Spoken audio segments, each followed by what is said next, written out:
Welcome to This is Thailand. Most of the stories we tell on this channel end badly.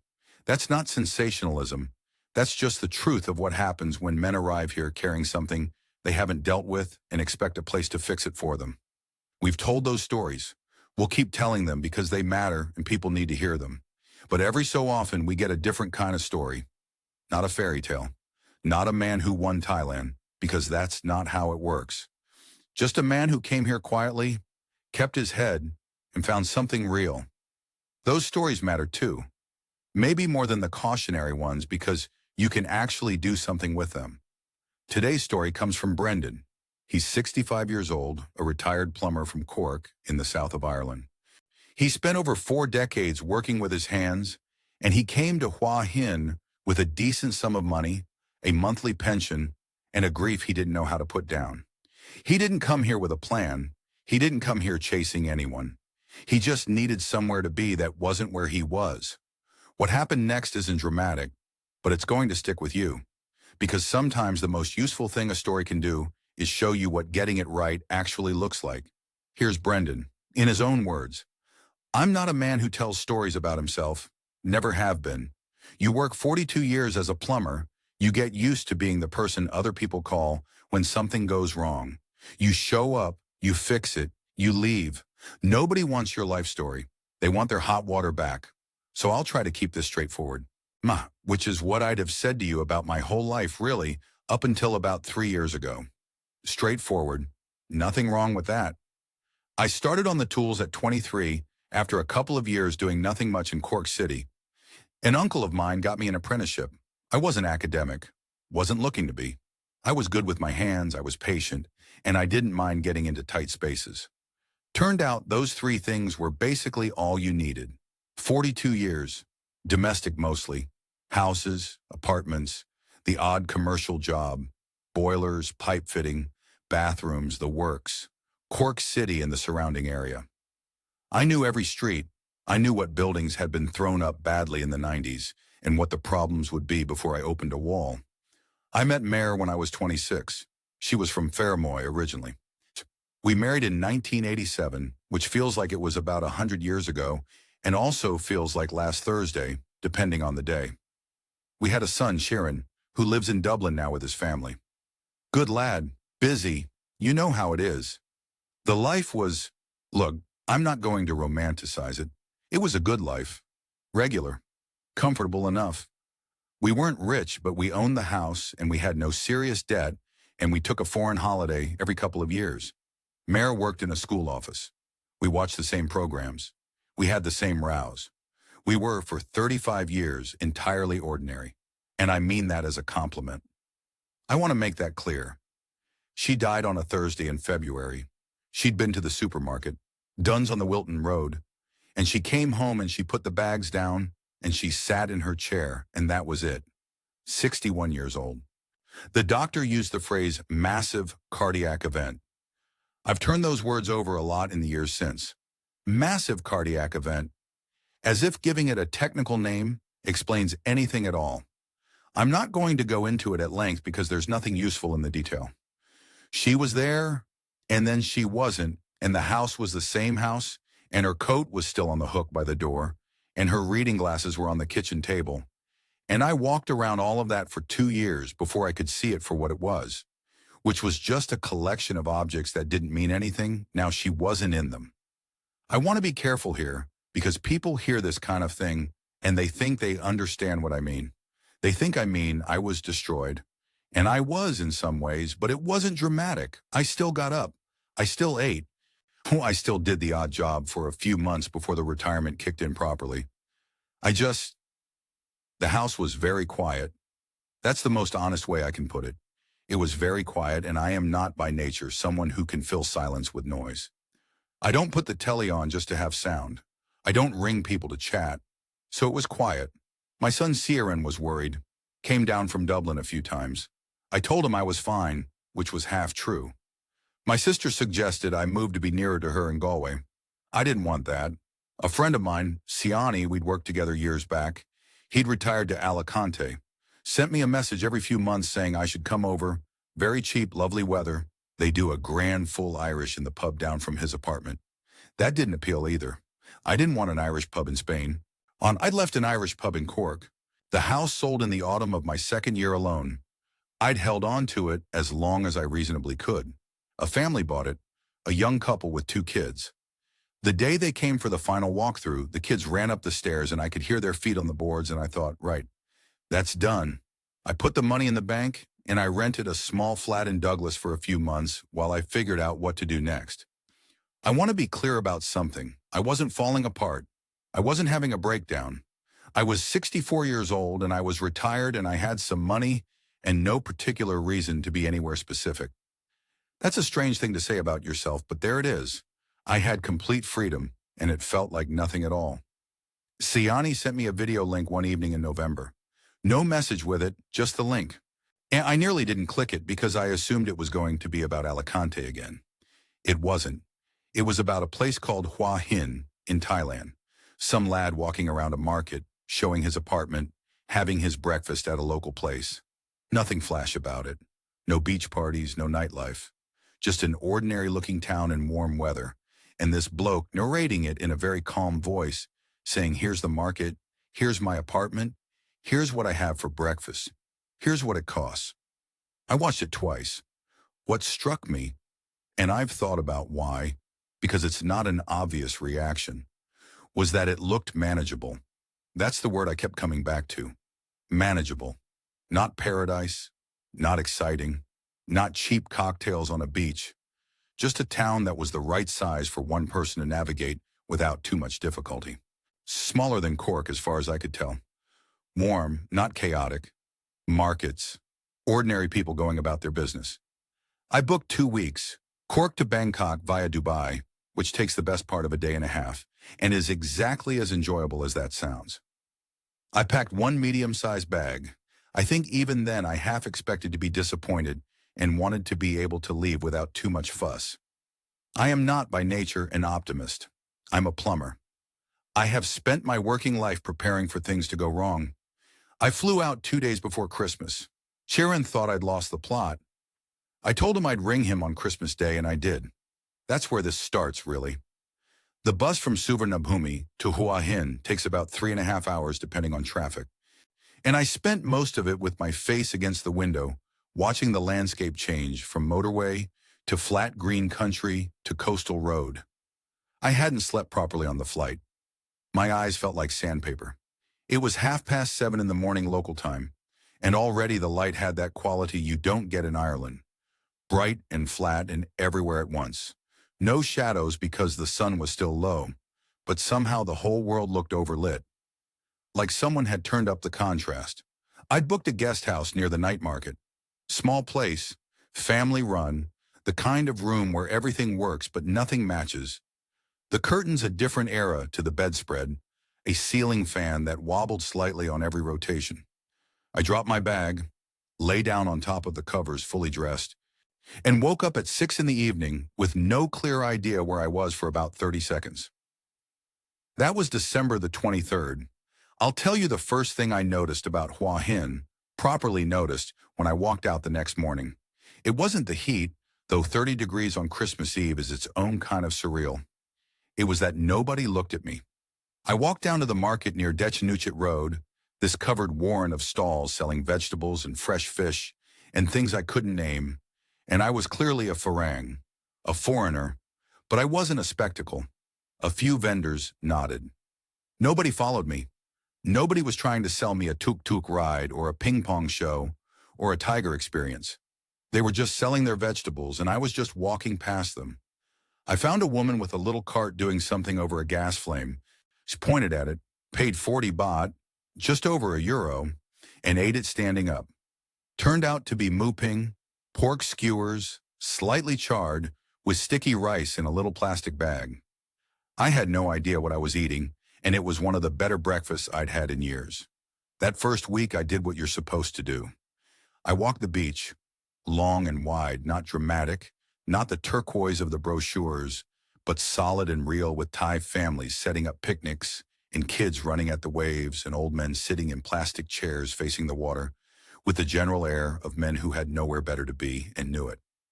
I went to the night market on Chomson Road 2 evenings running, ate pad see ew at a plastic table for 80 baht, drank a Leo from the bottle.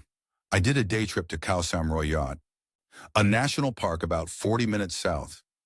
Limestone hills going straight up out of flat marshland, herons standing in the shallows. I sat at the edge of a lake for about an hour and didn't think about much. It wasn't meaningful. It was just quiet in a way that felt different from the quiet in Douglas. Outdoor quiet rather than indoor quiet. Better somehow. The second week something shifted, though shifted is too dramatic a word. I just started paying attention to different things.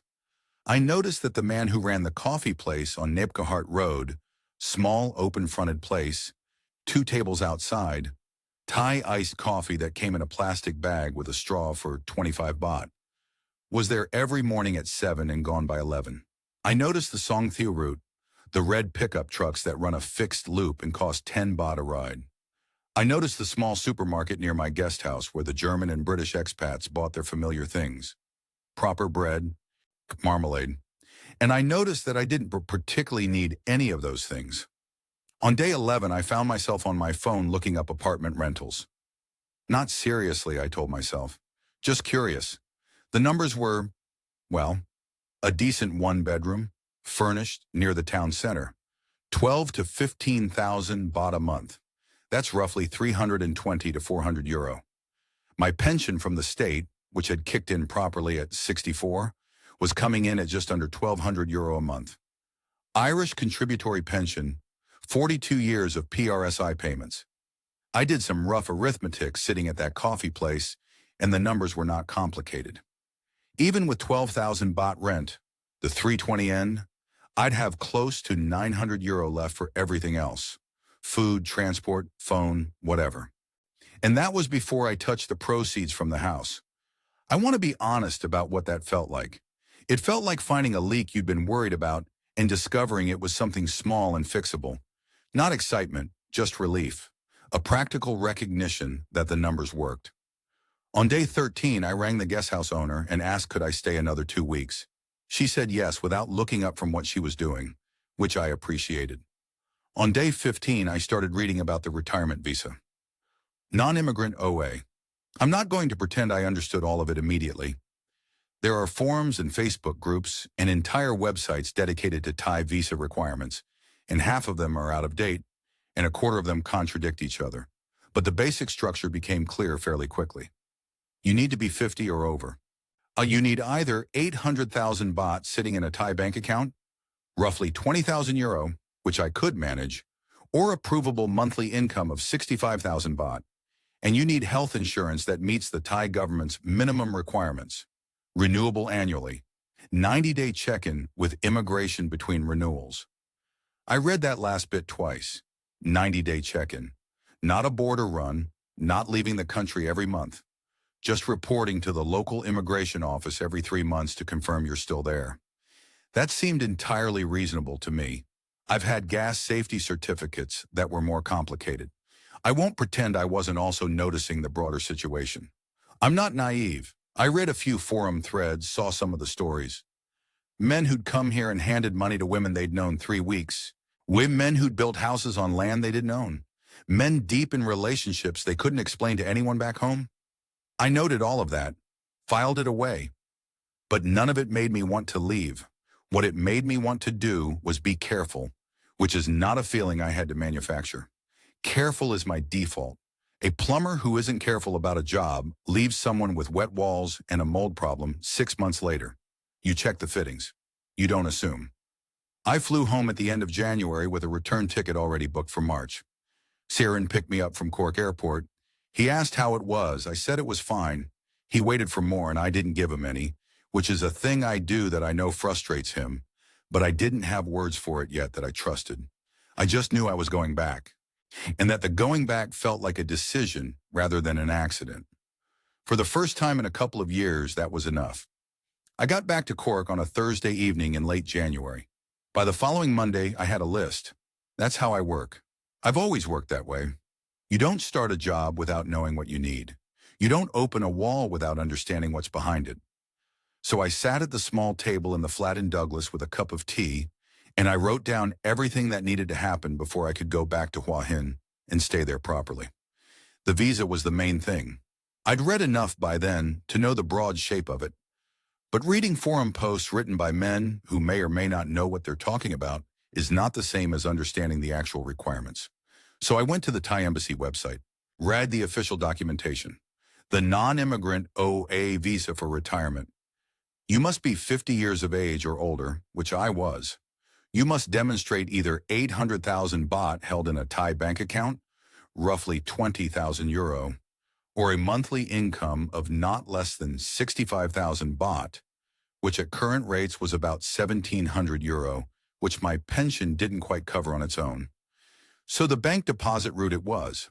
That meant opening a Thai bank account before I could meet the requirement, or depositing the funds after arrival and applying from within Thailand, which some people do. I looked into both options and decided to apply for the OA from Ireland, get the single entry visa, fly back, open the Capricorn bank account immediately, deposit the 800,000 baht from my Irish account, and then extend to a full year's permission to stay at the local immigration office in Hua Hin. It's a two-step process, and it's not complicated once you understand it. What it is paperwork, which I have no problem with. I spent 20 years filling out compliance certificates for gas and water installations. Forms don't frighten me. The insurance was next. This I want to be clear about because I've since met men here who skipped it or bought the cheapest possible policy and thought they were covered. The Thai government requires a minimum of 40,000 baht outpatient cover and 500,000 baht inpatient for the OA visa. But the minimum requirement and actual useful coverage are two different things. And if you're 64 years old and something goes wrong with your heart or your kidneys or your back, and at 64, something might, you want more than the minimum.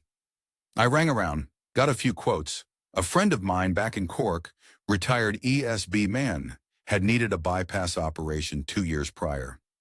42,000 euro in a private hospital. He had good cover, thank God, but the number stuck with me.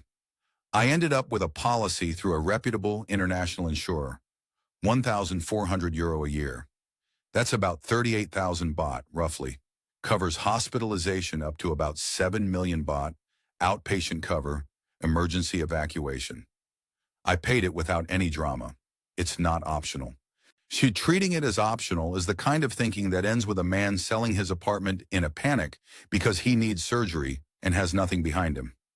I also went to a solicitor, O'Brien's on the South Mall, man I'd used before for conveyancing. Told him I was going to be living abroad and wanted to update my will. He looked at me slightly oddly. I think he expected I'd be going to Spain like a normal Irish person. But he sorted it.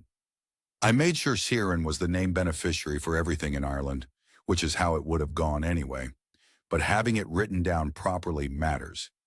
I've since heard from lads here whose families back home are fighting over estates because there was no updated will, or worse, because there was a will that left everything to a Thai partner the family had never met. We get the will sorted before you go. That's not pessimism, that's maintenance.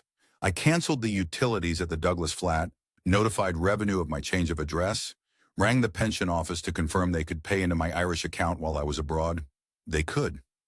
I canceled a standing order for a gym I hadn't been to in 8 months. I posted a card to my sister in Galway, telling her what I was doing. She rang me that evening and said she thought I was being very brave, which I found mildly irritating because bravery didn't come into it. I just had nowhere better to be. I flew back to Hua Hin in March. 2 bags this time. The one medium-sized case from December, plus a second hold-all with some tools I didn't want to be without. Not professional tools, just the things a man accumulates over a working life that become part of how he thinks. A good set of screwdrivers, a small pipe wrench.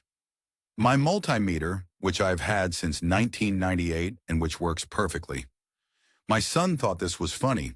I thought it was sensible. The apartment I'd found online was on a small residential soi off Fet Kassim Road, about 10 minutes walk from the Chat Chai market. First floor, 1 bedroom, small sitting room, adequate kitchen, a balcony that faced east and caught the morning light. 12,000 baht a month, furnished. The landlord was a Thai woman in her 60s who lived on the ground floor and whose manner I'd describe as efficient. She showed me where the stopcock was. That impressed me more than I probably should admit. I took the apartment on a monthly basis, no long lease.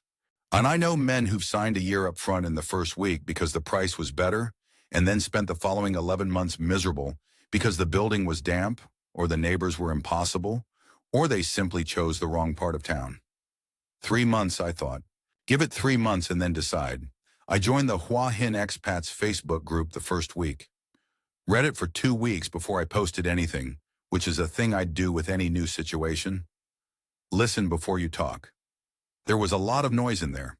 Men complaining about the immigration process, men complaining about their landlords, long arguments about visa rules that had changed 3 years ago.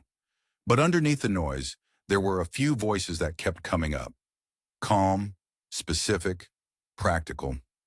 One bloke called David, British, who'd been there 9 years and answered visa questions with links to actual official documentation rather than opinions. A Canadian woman who ran a small translation service and knew every government office in the area. A German man named Klaus who posted nothing except occasional warnings about specific scams currently operating in town, always with enough detail to be credible. I read their old posts carefully, bookmarked a few. The apartment was right. I knew within a fortnight. The light in the mornings, the distance to the market, the solidity of the building, the stopcock being exactly where it should be. I signed the first month's extension and started working out where to eat breakfast. The routine came together the way routines do when you're not forcing them, gradually, then all at once, until one morning you realize you've been doing the same things in the same order for 6 weeks, and it feels entirely natural. Up at 6. That's not discipline. That's just what happens when you've spent 40 years starting work at 7. My body doesn't know how to sleep past 6, and I stop fighting it. Down the stairs, out the door, the air already warm but not yet heavy, the kind of morning where you can tell it's going to be 34 degrees by noon, but right now it's bearable and almost pleasant. The SOI was quiet at that hour except for the odd motorbike and the temple sounds drifting over from somewhere to the north. Not dramatic bells, just a low, steady rhythm. The monks doing whatever monks do at that hour. The Chachai market was a 10-minute walk. I went every morning, not always to buy anything substantial. A bag of rambutans, some moo ping from the same woman I'd been buying from since the first week, a cup of something. It was really just to go, to have somewhere to walk to. A plumber without a job to get to needs somewhere to put his feet in the morning, and the market served that purpose perfectly. I bought the bicycle in April. There's a hardware shop on Fetkasam Road. Proper Thai hardware shop, the kind with things hanging off every surface and a man behind the counter who knows where all of it is. And outside it, leaning against the wall, someone had propped a second-hand bicycle with a handwritten price tag. 1,500 baht, about 40 euro. Black, a bit scratched, tires that needed air. I squeezed the brakes, checked the chain, pumped the tires with the man's compressor, and handed over the cash. It has been, without question, one of the better purchases of my life. I cycled to the beach most mornings after the market. 20 minutes on a gentle road, nothing demanding. On the beach at Hua Hin is not the kind of beach that ends up in brochures. It's long and flat, and the sand is coarse, and the water is perfectly fine for swimming, but it's not turquoise.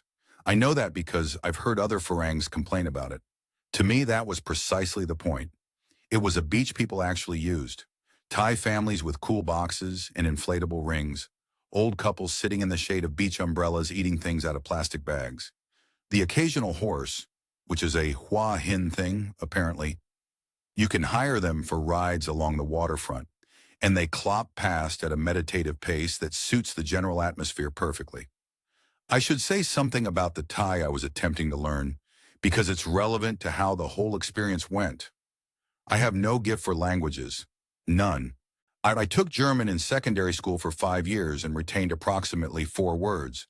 But Thai, I picked up, some of it, enough of it, simply because I had to. The numbers first. You cannot survive a market without the numbers.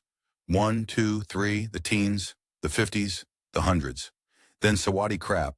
Hello with the polite particle a man uses. And Kob kun crap for thank you. Then the names of the things I kept pointing at. Cowpad, pad krapao, gai yang, which is grilled chicken and which became something I ate probably 4 times a week.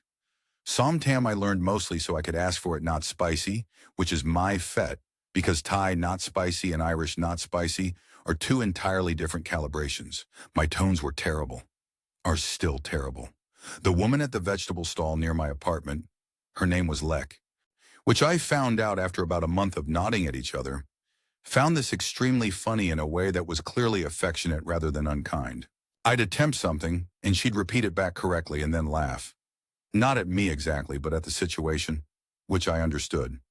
I'm a 64-year-old Irishman attempting tonal language. The comedy is self-evident. I mention all this because I think it mattered. Not the Thai itself. You can live here without a word of it, plenty do. But the attempt, it signals something, that you're not just passing through, that you see the people around you as people rather than backdrop. I want to describe the expat scene accurately because it's relevant to what came next. There are broadly 3 kinds of foreign men in Hua Hin, in my observation. There are the ones who came from Pattaya. You can usually tell. They've done Pattaya for a few years and then got tired or ran out of money or had a health scare, or simply aged into wanting something quieter. They tend to drink from lunchtime and have strong opinions about Thai women that are based on a very specific subset of Thai women. They're not bad people, most of them, just stuck in a pattern. Then there are the golfers. Hua Hin has a lot of golf courses. I don't play golf and never have, but I respect that they've found their thing. They tend to be fine. And then there are the quiet ones, the men who cycle or read or sit at coffee shops watching the street, who've been here 5 or 7 or 10 years and know how things work and don't feel the need to tell everyone about it. I found those men more useful than any forum. Alistair was the first of them I got to know properly. Scottish from Dundee, retired engineer, who had come to Hua Hin 8 years prior after his own version of a difficult few years. He didn't go into it, and I didn't ask, which was a form of mutual respect that suited both of us. We met at the coffee place on Nepcahart Road, realized we were both reading actual books rather than our phones, and fell into a conversation about nothing in particular that lasted about 2 hours. We had dinner a few times after that. He knew every decent restaurant within cycling distance and every government office in their opening hours, and which immigration queue was shorter on which days.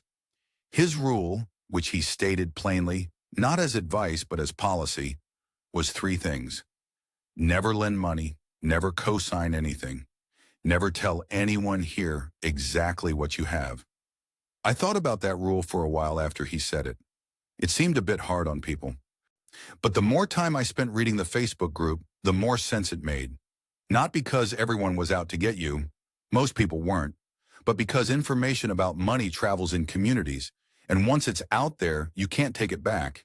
And humans, in any country, respond to information about other people's wealth in ways that are not always straightforward.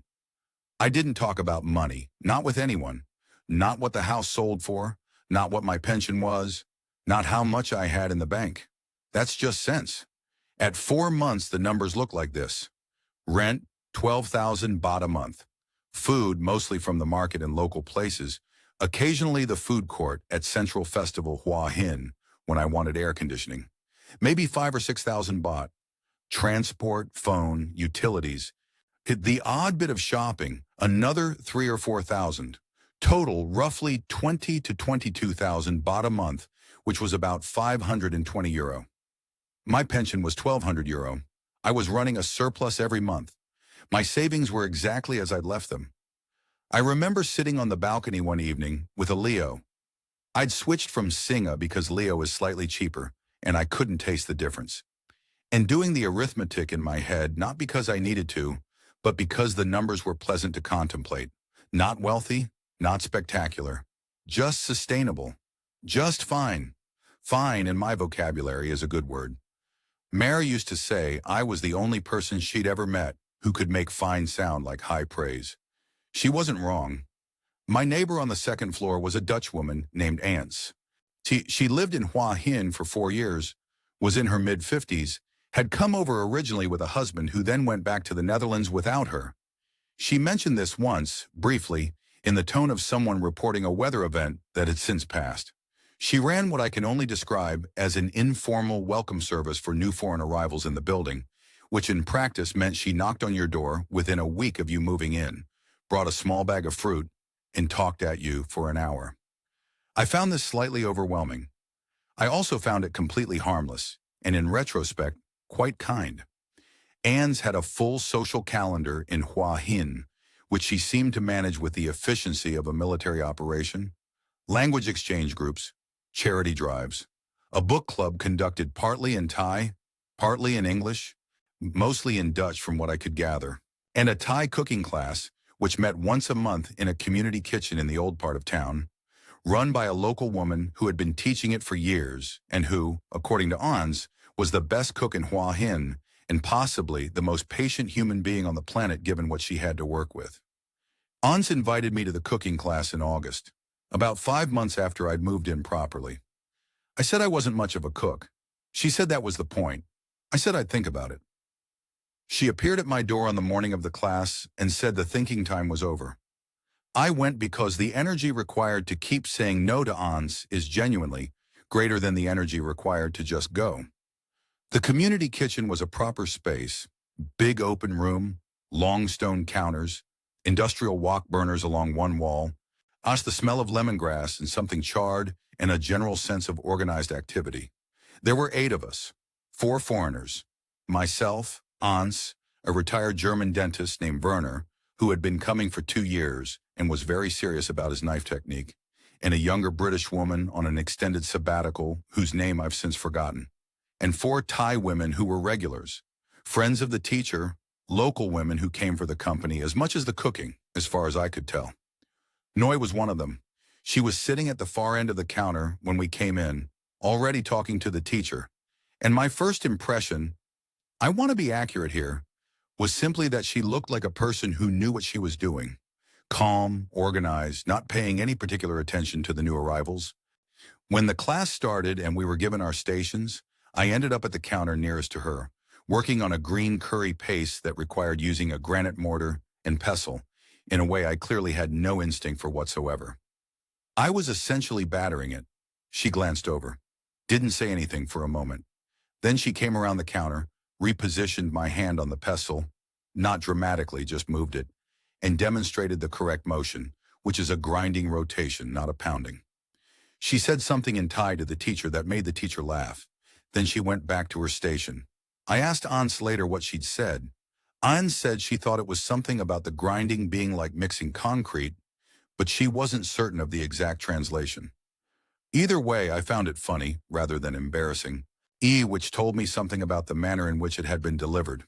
We talked after the class outside while the group was dispersing, and Ans was deep in conversation with Werner about the correct way to julienne something. Her name was Noi, a nickname, as most Thai names in daily use are, and she was 57 years old.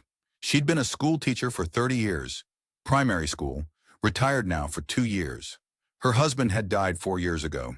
She said this plainly, the way you say something you've had time to absorb. He'd been a local businessman.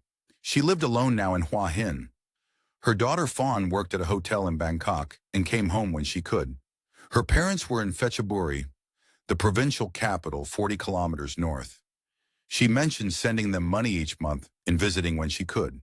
Said it in the same breath as the daughter. Just facts about her life arranged in a row. That last part one noticed, not with suspicion, with interest, because she wasn't presenting it as a problem or a burden or an appeal. She was just telling me who she was, the way you'd tell someone your full address rather than just the street name. My parents are here. My daughter is there. This is my situation. I've thought about why that registered as significant. I think it's because I'd read enough forum posts by that point to know the pattern where the family's financial needs arrive gradually, indirectly, presented as emergencies rather than facts. This was the opposite of that. She wasn't asking me to solve anything. She was just being accurate. We exchanged line contacts at Ance's suggestion, who materialized at precisely that moment as if she'd been waiting for an appropriate conversational gap. Noi typed her number in with 2 thumbs, added a small bowl emoji beside her name, and put my phone back on the counter. Over the following 3 weeks, there were occasional messages. Photographs, mostly. A plate of cow pads she'd made, a market stall she'd found interesting, once a photograph of a lizard on her windowsill with a question mark. I sent back photographs of my breakfast from the market, which seemed to be the correct response. It was a form of conversation I didn't entirely understand, but didn't find unpleasant. We had lunch once, a small Thai place near the old clock tower. Nothing fancy, she ordered for both of us without asking, which I found efficient rather than presumptuous. And we ate khao man gai and talked for about 90 minutes, mostly about the town. Places she knew, what had changed, what hadn't. A few weeks after that, she suggested a day trip to Wat Hua Hin, a temple about 15 kilometers outside town. Large, well-known, a place she wanted to show me because it had a particular significance, she explained carefully, and I mostly followed. I want to be honest with you about where I was in all of this. I was not looking for a relationship. That is a true statement. I was also not entirely sure what I was doing, which is a slightly different true statement. She was good company. She was not like Mare. Nothing was like Mare. I want to be careful about how I say this, but she was a person with her own weight to her own history, her own quiet. Two private people finding the other one's company tolerable is not a small thing at 64 in my experience. My guard was still up. I was paying attention. But the thing I was paying attention to was increasingly the person in front of me, which felt different from watching for trouble.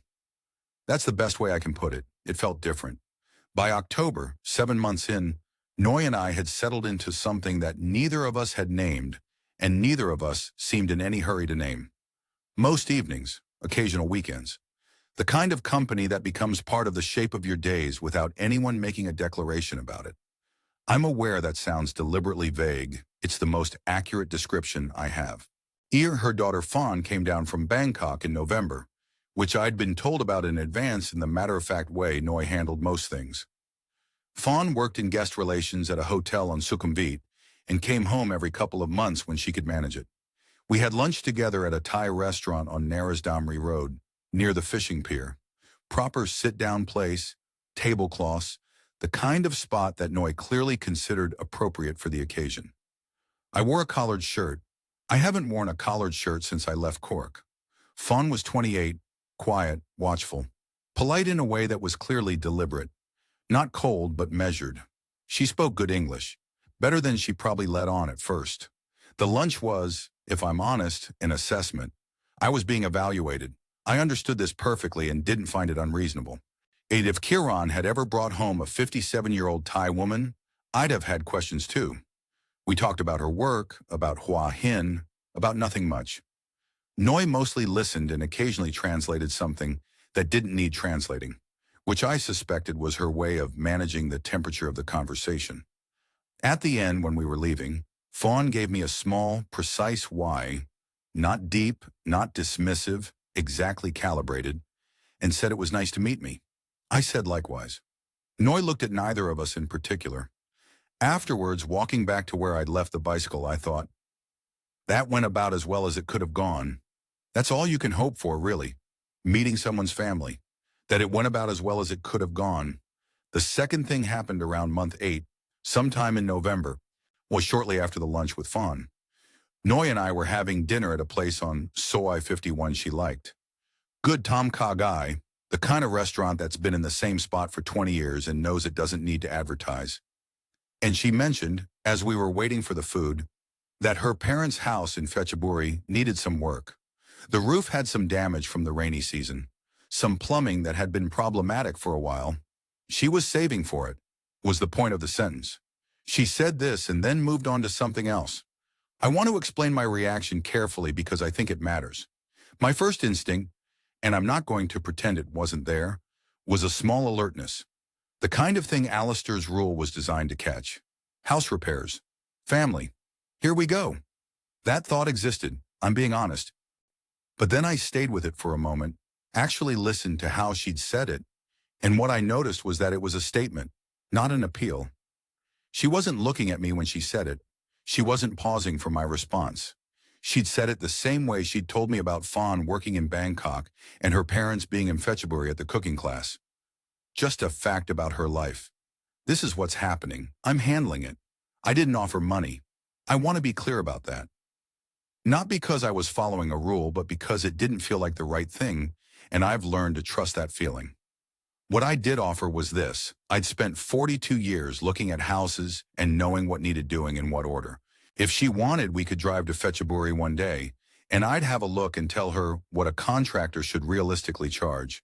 She said that would be useful. Not effusively, just that would be useful. We went on a Saturday in December. Phetchaburi is an old city, proper old, with temples along the hillside you can see from the main road, and streets that are narrower than anything a modern town planner would approve. Her parents' house was a modest place in a residential area, a two-story structure that had been well built originally and was now showing its age in the predictable ways. I looked at the roof. Some tiles cracked, one section of the fascia had pulled away, water had been getting in at a corner. The plumbing problem was a corroded joint on the cold water supply to the kitchen. An old galvanized pipe that had been slowly failing for years. I've seen 10,000 versions of that same joint. Easy fix. I told her what needed doing first, the roof corner and the pipe joint, before the next rainy season. And what could wait another year? The rest of the roof, some repointing on the exterior wall. I told her roughly what a local contractor should charge for the priority work. About 35 to 40,000 baht, I estimated. That's around 900 euro. She wrote it down. Her parents were there. Her father was 81, small and quiet, with very attentive eyes. Her mother brought out fruit and insisted I eat it, which I did. They spoke no English, and I spoke almost no Thai. But we managed a kind of conversation through Noi and through the universal language of an old man looking at another man's plumbing and nodding in that particular way. That means yes, that's the problem. I've been ignoring it for 2 years. I recognize that look. I've received it from Cork homeowners my entire career. I paid for lunch on the way back. Noi let me, which she didn't always. We drove back to Hua Hin mostly in comfortable silence, and she said at some point on the road that her father had liked me. I said that was good. She said he'd said I seemed like a practical person. I said that was also good. She smiled at the road ahead. That was the whole thing. No money changed hands. No request was made. No boundary was tested, because there was nothing to test against. She hadn't pushed. And I'd contributed something real, which was 42 years of professional knowledge, and it had been received as exactly what it was. Not charity, just usefulness. A friend of mine from Cork, Dermot, we'd been on the same GAA team 30 years ago, see him maybe twice a year now, sent me an email in January around month 10.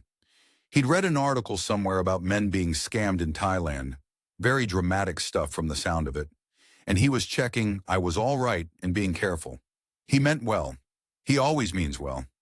I sat with that email for a day before I answered it, not because I was upset by it, but because I wanted to give him an honest answer. So I went through it properly. What had I spent on Noi across 10 months? Meals. We split them more often than not. But I'd paid more often than she had. A few day trips, petrol, entry fees. A silk scarf I'd bought her at the Chachai night market. 300 baht, about 8 euro. The occasional coffee. I added it up as carefully as I could. 40,000 baht total, roughly. 1,000 euro over 10 months. My savings, untouched. My pension, covering my life. I was not financially exposed in any meaningful sense. I wrote back to Dermot and told him I was fine. He was glad to hear it. The visa renewal came in March, 12 months after I'd arrived properly. The Hua Hin immigration office is on the edge of town. A government building that looks like all government buildings. Fluorescent lighting, numbered tickets, a waiting room with plastic chairs. I brought everything. Current passport, TM.30 receipt from my landlord confirming my address, bank letter from Cassicorn confirming the 800,000 baht balance, e-insurance certificate showing valid coverage for the coming year, photographs. I'd prepared a folder labeled in order. The woman at the counter flicked through it with the efficient attention of someone who has seen every possible variation of this process and knows immediately whether a person has done it right or not. She stamped it. I was in and out in under an hour. 2 seats down from me in the waiting room, there had been a man, British, 60s, visible distress, who was missing his bank letter and was uncertain whether his insurance policy met the requirements and was on his phone trying to sort both things simultaneously. I didn't know him. I didn't intervene because there was nothing useful I could offer. But I thought about it driving home. That is exactly what happens when you don't check the fittings before you start the job. I'd check the fittings. Everything held, 18 months in. That's where I am now, more or less, as I'm telling you this.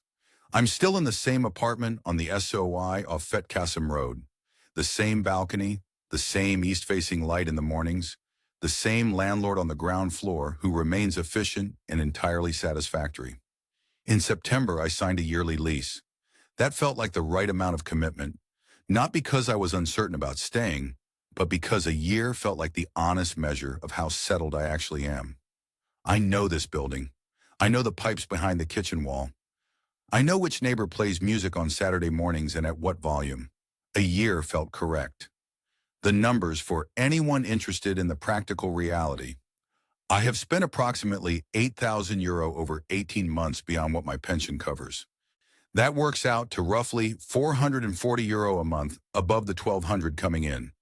Some months less, some months a bit more. The insurance renewed in March, same policy, went up slightly to €1,460, which I paid. The visa renewed without difficulty. The 800,000 baht is still in the Casacorn account, sitting there doing its one required job. My savings from the house sale are largely intact. I've spent into them, but only marginally. The life costs what it costs, and my pension covers most of it. Noi and I have dinner most evenings. Weekends we usually go somewhere. A temple she wants to show me, a market in a town she remembers, the occasional longer trip. We went to Kanchanaburi in the autumn, a few hours north, stayed 2 nights. She has a sister there she wanted to visit. And I saw the river and the old bridge and thought about history, which is not something I do very often. It was a good few days. I have not moved in with her. She has not asked me to. Neither of us has raised the subject, and I don't expect either of us will for some time, if ever. I want to be clear that this is not a problem. It is 2 people with their own lives who have found that those lives are improved by each other's company, and who are not in any hurry to formalize that beyond what it already is. I am 65 years old. She is 58. We have both already lived our main lives, in a sense. What we have now it's additional to that, it's extra. I mean that as a compliment. Her parents' house got its priority repairs done in the spring. A local contractor price came in at 38,000 baht, within what I'd estimated. The roof corner is fixed. The kitchen pipe is no longer corroding. Her father rang Noi to say the kitchen had water pressure again for the first time in 3 years. And Noi told me this with a satisfaction that was entirely her own. Nothing to do with me, though I was glad to have been the person who told her what the problem was. I want to say something clearly for anyone watching this who is thinking about making a similar move. Not because I think I did anything remarkable. I don't. I just did what a plumber does. Get the right visa, not the minimum requirements. Actual proper coverage for the life you're going to live, which in your 60s will at some point involve a hospital. The insurance is not optional. I'll say it again. The insurance is not optional. Don't buy property. Foreigners cannot own land in Thailand. The workarounds are all risky. Rent and keep renting until you know exactly where you want to be, and then rent some more. The apartment I live in suits me completely, and I have no desire to own it. Owning it would require legal arrangements I don't trust and money I don't want to expose. Renting is not a failure of commitment. It's sense. Don't arrive with a particular need that you expect the place to meet. I see men come here who are in pieces. Divorce, redundancy, shame, loneliness of the kind that has weight to it. And they arrive looking for the thing that will fix them. Some of them find something that helps for a while. Very few of them are still here 5 years later in the same reasonable state. Thailand can be a good life. It cannot repair a man who arrived broken. And that repair has to happen first, or at least mostly. I came here because Cork was empty. I want to say that again because it's important. I came because Cork was empty. Not because I was looking for love or adventure or a cheaper version of living or a place to be young again. Just because Cork was empty and I needed somewhere to put myself that wasn't empty. Hua Hin was not empty. It turned out to be exactly the right size of not empty for who I am. I didn't come here to be happy. I came here because Cork was empty.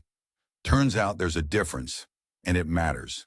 That's Brendan, 65 years old, Cork, Ireland, 18 months in Hua Hin and still going.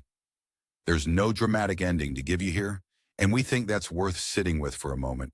No money lost, no broken heart, no visa disaster. Just a man who arrived with modest expectations, did his research, kept his finances protected, moved slowly, and found that the place had something real to offer a person who wasn't demanding too much of it. We want to draw your attention to the specific things Brendan did because they are all replicable. Proper retirement visa with the bank deposit correctly maintained. Health insurance that actually covers what a 60-something man might need. No lease signed before he knew the area. No property purchased in anyone's name. No financial exposure in a relationship that developed gradually with honest information shared from the start. These are not extraordinary measures. They are just the basics done properly. The men who struggle here, and you've heard many of them on this channel, often arrive with one of two problems. Or either they didn't do the basics and the practical situation unraveled, or they arrived with something broken inside them that they were hoping Thailand would fix, and no place can do that. A beach doesn't fix grief. A relationship with a woman you've known 3 weeks doesn't fix loneliness that runs deep. The men who do well here are, by and large, the ones who arrived in reasonable shape and chose Thailand as a place to live rather than a place to be saved. Brendan wasn't saved. He was already okay. He just needed somewhere to be okay in. And Hua Hin turned out to be that place. That's the story. Thank you for watching. This is Thailand.